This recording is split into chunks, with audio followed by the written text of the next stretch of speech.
Welcome back to By the Pages, where we like to take deep dives into all sorts of fascinating works of literature. And I'm happy to be back. Today we're going to be tackling the book of Job. All right. And we're actually going to start this deep dive with a quote from the book. It says, all the while, my breath is in me and the Spirit of God is in my nostrils. My lips shall not speak wickedness, nor my tongue utter deceit. Okay. Till I die, I will not put away mine integrity from me. Right. My righteousness I hold fast, and will not let it go. My heart shall not reproach me so long as I live. Powerful words. What kind of book would you say opens with such a strong statement? Well, I think it really suggests a book that's going to be diving into some pretty deep themes. Yeah. You know, faith, justice, suffering. And the book of Job, as you mentioned, it's a part of the Hebrew Bible, the Old Testament. And it really does explore these themes through the story of a man named Job. Okay, so let's unpack this a little bit. Our mission today is to really follow Job's journey. We want to understand his trials, explore the different perspectives that are presented in this book, and really try to get a sense of why this ancient text, continues to resonate with people thousands of years later. Absolutely. The book of Job starts by introducing us to this character, Job. What's his deal? So at the beginning of the book, Job's world it seems pretty idyllic. Okay. He is incredibly prosperous. He's devout. He's got 7 sons, 3 daughters, a huge household, tons of livestock. Okay. Tons of livestock. I mean, that's got to mean more than just he was a rich guy, right? Back then. Yeah, you're absolutely right. So in that time and place, livestock was really a symbol of wealth, power, social standing. Gotcha. So Job's herds would have made him a prominent figure in his community. Someone with influence and authority. The text tells us he is the greatest of all the men of the East. Wow. Okay, so not just some dude with a couple sheep. This guy's a big deal. Yeah, he's a big deal. And he was also super religious, right? Yes, very much so. His piety is emphasized throughout the text. Okay. He's described as blameless, upright, someone who feared God and shunned evil. Okay, hold on. Feared God. I mean, that sounds a little intense. Does that mean he was walking around terrified all the time? Well, that's a good question. And I think it gets to how we understand the concept of fear back then. Okay. So in this context, fearing God isn't about being scared or terrified. It's more about a deep respect, reverence, awe for the divine. Gotcha. It's recognizing God's power and majesty and responding with humility and obedience. Okay, so Job's got it all. Wealth, family, a strong connection to God. It seems like the ultimate success story. Yeah, the ultimate success story. But then things take a really sharp turn, and we suddenly find ourselves in this scene in heaven. And it's not exactly what you might expect. No, it's a scene that has fascinated readers for centuries. So we see this gathering of the sons of God presenting themselves before God. Okay. And then Satan shows up, the adversary. So it's like a divine roll call. And then suddenly this antagonistic figure just walks in. It sounds a little more like a courtroom drama Yeah. than a Sunday school lesson. What's going on? Right. And I think it's important to remember that the concept of Satan in Job is a little different from how we might think about it later on. Okay. He's not necessarily this embodiment of evil that we see in later traditions.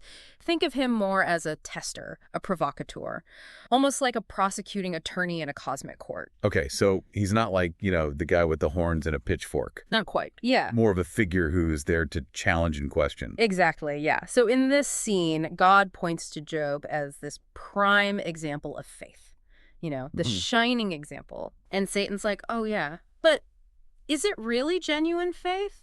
Or is it just because you showered him with all these blessings? Oh, so Satan's basically throwing down a challenge. Exactly. He's like, let's see what happens when things get tough. Yeah, he's suggesting that Job's piety is only because of God's blessings and protection.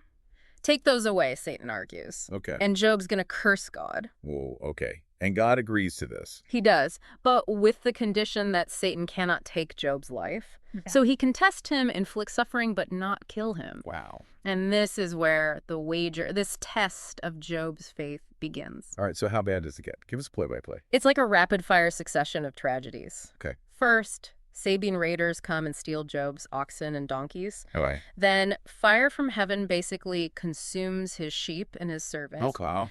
Then the Chaldeans come and they take his camels. And then the worst blow of all, his children. Oh, no, not the children. They're feasting together in their eldest brother's house when suddenly a great wind comes, collapses the house, and they are all killed. So it's just like one after the other. It's a devastating series of events. Everything's just being ripped away from him. Absolutely. I mean, how could anyone cope with that? Well, that's the point, right? The real drama of the book isn't just in the events themselves, but in how Job responds to them. So how does he react? I mean, does he just break down? Does he curse God? What happens? His reaction is actually remarkable. In the face of this just unimaginable loss, he tears his clothes, he shaves his head in mourning, he falls to the ground, and he worships God. He worships God. He says, "Naked I came from my mother's womb, and naked I shall return there. The Lord gave, and the Lord has taken away. Blessed be the name of the Lord." He is praising God after all of that. He is, in this moment of just incredible grief, he acknowledges God's sovereignty. Wow. He accepts what has happened. He doesn't blame God. He doesn't even question God at this point. It's this incredible image of acceptance and surrender. It's more than just a man of prosperity. It's like a man of profound faith. Profound faith and resilience. And this is where it gets even more interesting, Yeah. right? Because Satan doesn't just walk away. There's like round two Yeah. to this whole cosmic wager thing. Exactly. Yeah. So the scene shifts back to heaven. Okay. And Satan, once again, presents himself before God. Okay, round two, what's he saying now? Is he just upping the stakes? He argues that, okay, fine, Job's lost his possessions, he's lost his children, but his health is still intact. Okay. He suggests that if you really want to test Job, take away his physical well-being, take away his health, Okay. and then he'll surely curse God. It's like going right to the core of his being. It is, yeah. It's a direct attack on Job's very essence. All right, so God allowed it before. Is he going to allow it again? He does. God permits this second test, but again, with the same condition. Satan can afflict Job, but he can't take his life. All right, so what happens? How much worse can it actually get? Well, Job is smitten with these loathsome sores from the sole of his foot to the crown of his head. Oh, wow. So imagine this just constant agony, the itching, the pain. Yes. He's described as scraping himself with a piece of broken pottery sitting among the ashes. It's just a picture of utter misery. Next level suffering. It really is. This physical suffering symbolizes just the depth of his despair, the totality of his affliction. It's a visceral image meant to evoke not just this physical pain, Right. but the emotional and spiritual anguish that he's enduring. So he's lost his family, he's lost his wealth, now he's lost his health. But he's still holding on to his faith. He is. It's almost superhuman. And this is where it gets really intense because now his wife enters the picture. Yes. And she offers him what sounds like a way out, but it comes at a cost. Right. So what does she say? She says to him, "Do you still persist in your integrity? Curse God and die." Oh, wow. It's a cry of desperation, a reflection of her own suffering and her inability to understand why this is happening. Yeah, she's not just saying give up. She's like, if he's letting this happen to you, then he doesn't deserve your loyalty. Yeah, it's a pretty radical statement. So what does Job do? His response is crucial, I think, to understanding his character. Okay. He says to her, "You speak as one of the foolish women would speak. Shall we receive good from God, and shall we not receive evil?" So he's still holding on to that declaration from the beginning, clinging to his integrity, even when everything else has been stripped away. He is. He refuses to betray his belief in God, even when faced with his wife's understandable but ultimately misguided advice. This is incredible. Right. But he's not alone for long, right? His friends show up, and that's going to add a whole new layer to this already incredibly complex story. Yeah, the arrival of Eliphaz, Bildad, and Zophar marks a real turning point in the story. They come to comfort Job, Right. but their presence ultimately leads to a much deeper exploration of his struggles. Yeah. But we're going to have to dive into that a little bit later. So Job's friends, they've shown up to offer their support. And they really do make quite an entrance. It says they lifted up their voice and wept, and they rent everyone his mantle and sprinkled dust upon their heads toward heaven. It's a really powerful image. Talk about a dramatic display of grief. It really is. It reflects the traditional mourning customs of that time. They're showing their solidarity with Job in this very visceral, public way. Yeah, it's not just a quiet, I'm so sorry for your loss. It's this whole, we are with you in this moment of grief. Exactly. They're really going all out. But then there's this detail that struck me. It says, they sat with him for 7 days and 7 nights, and none spake a word unto him, for they saw that his grief was very great. 7 days. Not a single word. I mean, It's hard to imagine. it's hard to imagine. Silence, especially in the face of suffering that profound, can be really powerful. It can be a way of showing respect, acknowledging that words just aren't enough. Yeah, sometimes the best thing you can do is just be there. Offer a presence without trying to fill the silence with empty platitudes. But eventually the silence breaks, and it's Job himself who unleashes this torrent of words. He does. In chapter 3, Job finally opens his mouth, but not to offer words of praise or acceptance. He curses the day he was born. Oh, wow. His lament is so raw, visceral, full of anguish. He rails against his very existence, questioning why he was ever born, longing for death to end his misery. Yeah, it's like all of that pent-up pain just comes pouring out. You can almost feel the weight of his despair. This chapter always gets to me. It's so raw, it's so honest, it makes you wonder, how much can one person take before they just completely break? It really is one of the most poetic and emotionally charged passages in the entire book. It captures the depth of Job's despair, the real torment of his soul. But it also does something else. I think it challenges the traditional understandings of piety and divine justice. He's not just questioning his fate, he's questioning the very foundation of his beliefs. He's not holding back. He's asking the tough questions, the questions that we all grapple with. You know, when we face suffering and loss, like, why me? Why now? What's the point of it all? And it's heartbreaking, but it's also incredibly relatable. I think anyone who's ever experienced real pain can connect with that. Absolutely. And how do his friends react to this outburst? I mean, are they sympathetic? Do they offer any words of comfort? Not exactly. After Job's lament, his friends Eliphaz, Bildad, and Zophar, they launch into a series of speeches that try to explain his suffering within the framework of their theological understanding. So instead of comfort, they basically give him a lecture. Yeah, in a way, their main argument is that Job must have sinned. His suffering is a punishment from God. They urge him to repent and believe that he will be restored to his former glory. Oh, so it's like they're trying to fit his experience into this neat little box that makes sense to them. They can't fathom the idea that a righteous person could suffer so much without having done something to deserve it. Exactly. They represent that conventional wisdom of their time, the belief in this direct correlation between sin and suffering. It was deeply ingrained in their culture, their understanding of how the world worked. It provided a sense of order, predictability in a world that could often feel very chaotic and unpredictable. Right. But Job isn't buying it.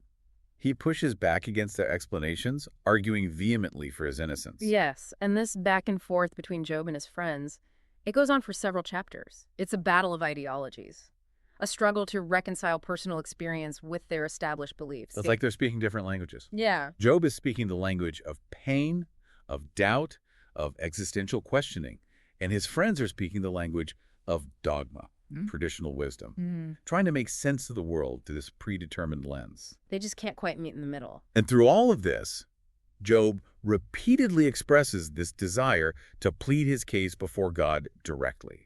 He's done with his friends. He wants to hear it from the source, from God. He wants answers. He wants justice. And this is where things take an even more dramatic turn, because God actually does show up. It's like something out of a Hollywood movie. Suddenly, God just appears out of thin air. It's chapter 38. God appears to Job out of a whirlwind. This theophany, this sudden and awe-inspiring manifestation of the divine. Talk about an entrance. I bet that got Job's attention. But what happens next? Does God finally give him the answers he's looking for? Does he explain why all of this suffering has happened? Not exactly. God doesn't come to offer these simple answers or apologize for Job's suffering. Instead, he challenges Job's understanding of the universe and creation. So it's less about giving concrete answers and more about expanding his perspective. Exactly. God's speeches are designed to humble Job, to make him realize the limits of human understanding. He's not dismissing Job's suffering, but he's putting it into this larger context, this cosmic perspective that transcends our human ideas of fairness and justice. It's like God is saying, look, you think you know what's going on, but you're only seeing a tiny sliver of the whole picture. You can't possibly grasp the intricacies of my plan, the vastness of my creation. Right. It's pretty humbling, I imagine. And then God goes on to describe these incredible creatures. Behemoth and Leviathan, these mythical beasts that represent chaos and primal forces. Wait, hold on. Mythical creatures. Is this like ancient mythology mixed in with these religious teachings? These creatures, they're often interpreted as representing forces that are beyond human control. Aspects of the universe that defy easy categorization or understanding, they add another layer to this already incredibly complex and multi-layered story. So after this whirlwind of questions and these descriptions of unimaginable power, how does Job react? Is he overwhelmed, terrified, angry? He's humbled, he realizes the arrogance of his previous demands for answers, and he acknowledges the inadequacy of his own attempts to grasp the mysteries of God's ways. It's like he's finally seeing the bigger picture, realizing that he's just this small part of something so much grander, so much more complex than he could have ever imagined. But does he give up on his fate? Does he just resign himself to a life of suffering and confusion? Well, in chapter 42, we see this real shift in Job. He responds to God with humility and repentance. He says, "I know that you can do all things and that no purpose of yours can be thwarted. Who is this that hides counsel without knowledge? Therefore I have uttered what I did not understand, things too wonderful for me, which I did not know." It's this powerful moment of surrender and acceptance. He's letting go of his need for answers, for explanations. But what does repentance mean in this context? Is he admitting that he was wrong to question God? That's a really great question, and it's one that's been debated for centuries. I think the meaning of Job's repentance is complex and open to interpretation. Some see it as an admission of sin, a recognition that he was wrong to challenge God, but others see it as this deeper understanding of his own limitations, this realization that he can't possibly fully comprehend the ways of the divine. So it's not necessarily about saying I was wrong, but more about recognizing the limits of his own perspective. Yeah, accepting that there are things he may never fully understand, these mysteries that are beyond human comprehension. Okay, but after all this suffering, does Job get any resolution? Does he get rewarded for his faithfulness? Well, the ending of the book is as complex and thought-provoking as the rest of the narrative. God rebukes Job's friends for their flawed counsel, for trying to explain Job's suffering in such simplistic terms. Okay. And then we're told that God restores Job's fortunes. He's given twice as much as he had before, more livestock, new children, and a long life. So a happy ending. He gets everything back and more. But what about the pain that he went through, the loss he experienced? I mean, can that really be erased by material possessions? That's the question, isn't it? I think the ending of the book has been interpreted in many ways. Some see it as this restoration of justice, this reward for Job's perseverance. Others view it as this somewhat unsatisfying resolution, arguing that true justice can't be achieved through material wealth. I mean, after all, his children are still gone. The trauma of his experience can't be so easily forgotten. And I think the text acknowledges this complexity. It does. It doesn't offer us this simple, feel-good answer to the problem of suffering, you know? It doesn't. It leaves us with a sense of mystery, a recognition that God's ways are ultimately beyond our full comprehension. Yeah, and I think that's a key insight. I think so too. The book of Job doesn't offer easy answers or quick fixes. Right. It grapples with these raw, messy realities of human existence. Yeah. Suffering, the search for meaning, the struggle to reconcile faith with a world that often seems unfair and unpredictable. It's a story that speaks to the core of what it means to be human. Absolutely. And it does so in a way that feels both ancient and incredibly modern at the same time. It really does. The questions that Job wrestled with are the same questions that we're still grappling with today. Why do bad things happen to good people? How can we maintain faith in the face of adversity? What is the nature of God's justice? These are timeless questions, universal. Exactly. And, the book of Job doesn't give us a definitive answer to these questions. No. But it does give us a framework for engaging with them, space to explore the complexities of faith and suffering without shying away from those difficult or uncomfortable truths. It encourages us to embrace the mystery, to accept that we may never fully understand the reasons behind our suffering, but to trust in a God whose ways are ultimately beyond our comprehension. So after this deep dive into the book of Job, what are some key takeaways for our listeners? What can we learn from Job's experience? Well, I think one of the most important takeaways is that suffering is a universal human experience. Yeah. It's something that transcends time and culture. Absolutely. Job's story reminds us that we're not alone in our pain, that even the most righteous among us will face trials and tribulations. It's a reminder that faith isn't about avoiding hardship or pretending that everything's always going to be okay, Yeah. It's about holding on to hope and belief even in the darkest of times. It's about finding strength in the midst of our struggles. Exactly. And the book of Job It challenges us to move beyond those simplistic explanations for suffering.